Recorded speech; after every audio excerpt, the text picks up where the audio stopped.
I brought the gorgeous hortensia for Catalina Alonso, a renowned artist I admired. But she didn't see it because she was lying dead on the floor of her workshop.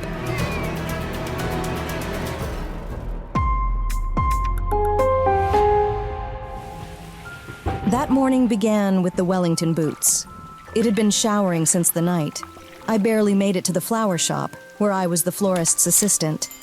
Waiting for me was the meeting with Catalina Alonso herself. I loved her paintings. She was the only artist who understood how to showcase the awe-inspiring beauty of flowers. We met 6 months ago when our shop received an anonymous order to deliver flowers, one blue hortensia, to be more precise, to Catalina. It was the first time I visited her workshop. I remember how surprised I was to see her in person. She was a 30-year-old blonde with tousled hair plaited in braids, dressing in old clothes that didn't match, stained with paint from head to toe. It wasn't that lavish beauty from the paparazzi's pictures. Since then, we met regularly. The mysterious fan repeated the order almost weekly, leaving an envelope with the money and a note in a special box at the shop's door. Clients who wanted absolute anonymity usually did it. Soon enough, I noticed a connection between the anonymous orders and the artist's Instagram page. The next day, after Catalina posted a picture of a hortensia, another envelope appeared in the box.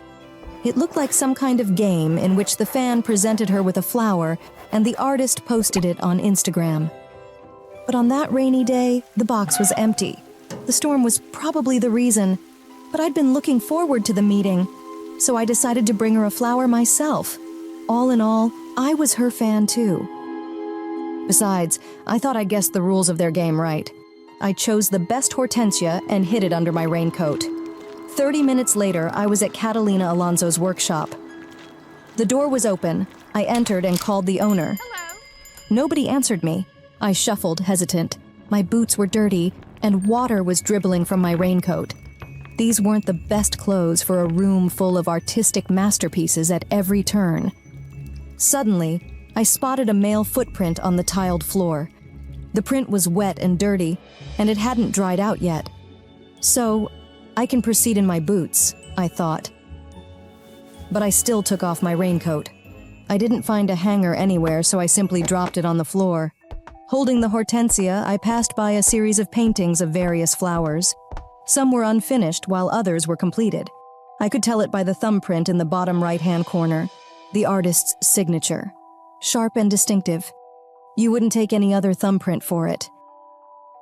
There were so many flowers there that for a moment, instead of the ever-present scent of the paint, I felt the fragrance of my flower shop. But everything dulled when I saw Catalina.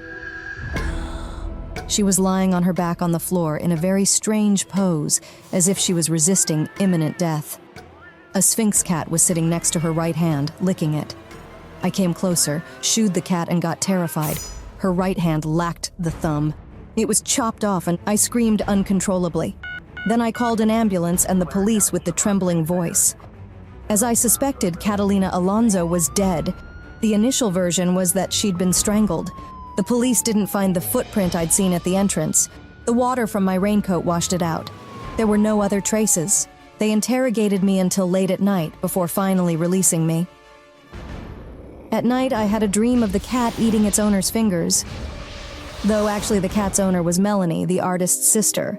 They were twins, but they differed a lot. Catalina had long blonde hair, while Melanie had a black bob. Even their eyes were different. Catalina's were green, while her sister's were brown. Melanie was Catalina's manager. She dealt with PR, exhibitions, and sales. They rarely appeared in public together. It might even be that they didn't get on well. It's generally held that a victim's closest people are always main suspects. But why would Melanie murder the person who paid for her living? The next morning, the media erupted with the news of the famous artist's death. Some journalists weren't even shy to mention her scandalous behavior. Her participation in the recent party for millionaires, where the only dress code was the absence of clothing, was mentioned especially often. Catalina's greatest rival was an artist known as Roman Princess. She was believed to be a weirdo who worshipped the dark forces. Both artists competed to participate in exhibitions at one of the world's most prestigious galleries, but the organizers preferred Catalina. However, there was not a single word about Catalina's mysterious fan who ordered hortensias for her in the media, nor about the cut-off thumb. What if the police hadn't believed my words about the anonym?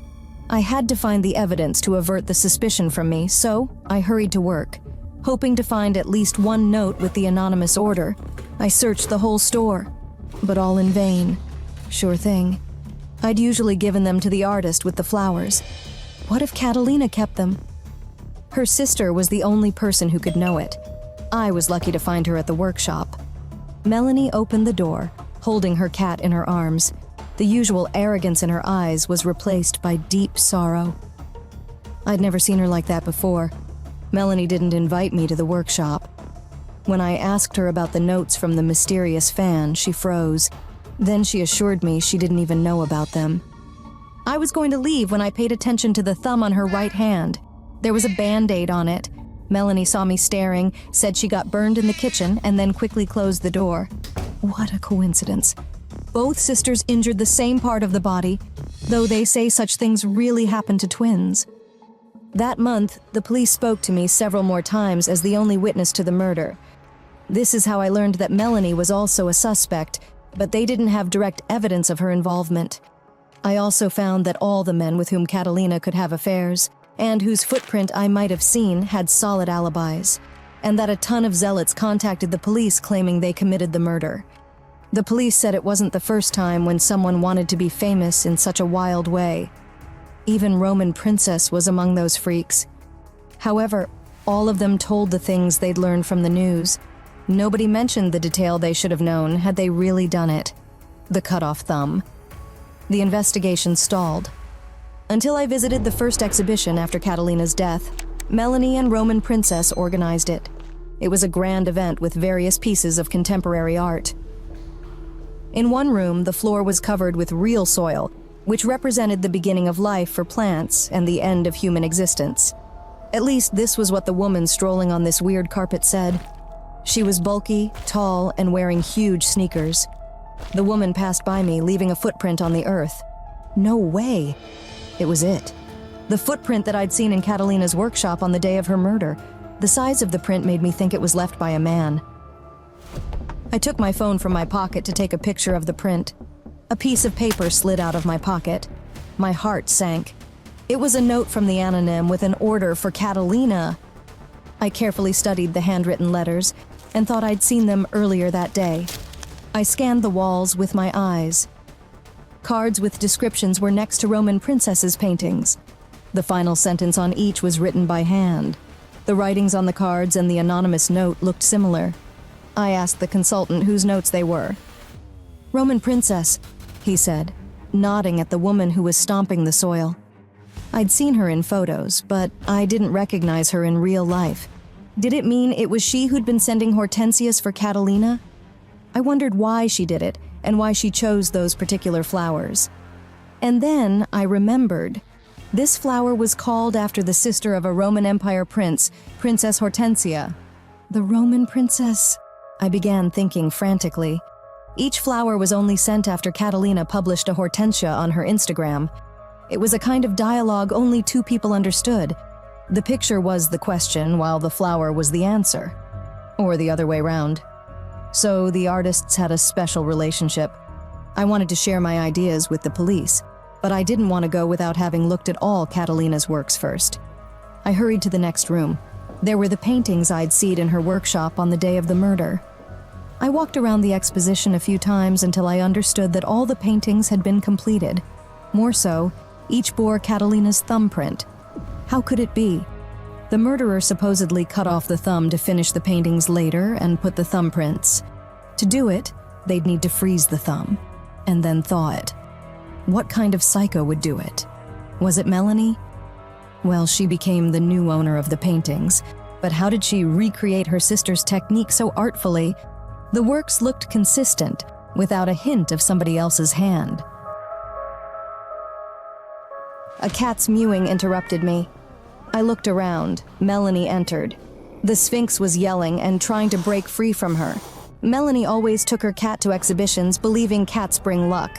But I'd never seen him so unnerved. Was it a different cat? Or wasn't it Melanie? My vision blurred. The pictures around me turned into a cemetery of dead flowers. I took a deep breath and found the courage to carry out an experiment. "Catalina," I called out to the woman with the cat. She immediately looked back. Our stares met. She looked like a schoolgirl who'd just made a silly mistake.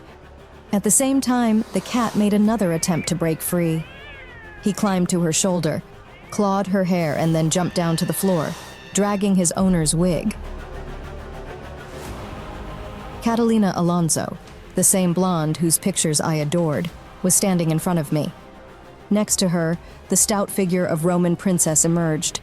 She grabbed Catalina by the shoulders and shook her violently. "I killed you!" She exhaled and then pressed her to her chest. Catalina's body shook from crying. She raised her hand and removed the contact lenses. The visitors had surrounded the three of us by then and were now pointing their smartphones' cameras at us. Somebody called the police. At the trial, I heard the entire story. It turned out that Catalina and Melanie's relationship was highly complicated. They looked absolutely identical. However, the talented Catalina only wanted to create. She wasn't interested in celebrity life. But Melanie believed that the image of a liberated artist with lost of lovers would make Catalina more popular, and they would be richer. This is how Melanie started living a double life. The black wig, the contact lenses, the bright makeup, and the cat. These were Melanie's attributes. Without them, she became Catalina, doing everything to make sure the famous artist's name never left newspaper titles. As Melanie got more popular, she became more demanding of Catalina. She made her work more and more, controlling every step she took and checking her phone. To keep her affair with Roman Princess secret, Catalina started the game with the Hortensias. A post with a flower was a sign for her lover that they could meet, while Roman Princess confirmed the meeting with a flower I delivered. But once, Roman Princess stumbled upon her lover's newspaper photos from the nude party. Blinded by jealousy, she came to her workshop and strangled Melanie, thinking it was Catalina. I wasn't the first to find the body, but the victim's sister. She saw Roman Princess leave the workshop and found her footprints inside. Catalina made a tough decision to disappear for everyone. She had a terrible reputation. She couldn't forgive her lover the murder. Neither did she want to turn her to the police. So she destroyed the evidence. And to make everyone believe she was really murdered, Catalina chopped off her sister's thumb and burned her own thumb to hide the print from the police. Later, she finished the paintings. It was a risky affair, but she couldn't leave her flowers ungrown. I went out of the court building and dove into the curtain of rain.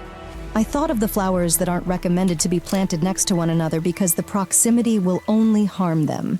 It's also true about people. Some of them shouldn't approach each other because they're going to destroy themselves and others.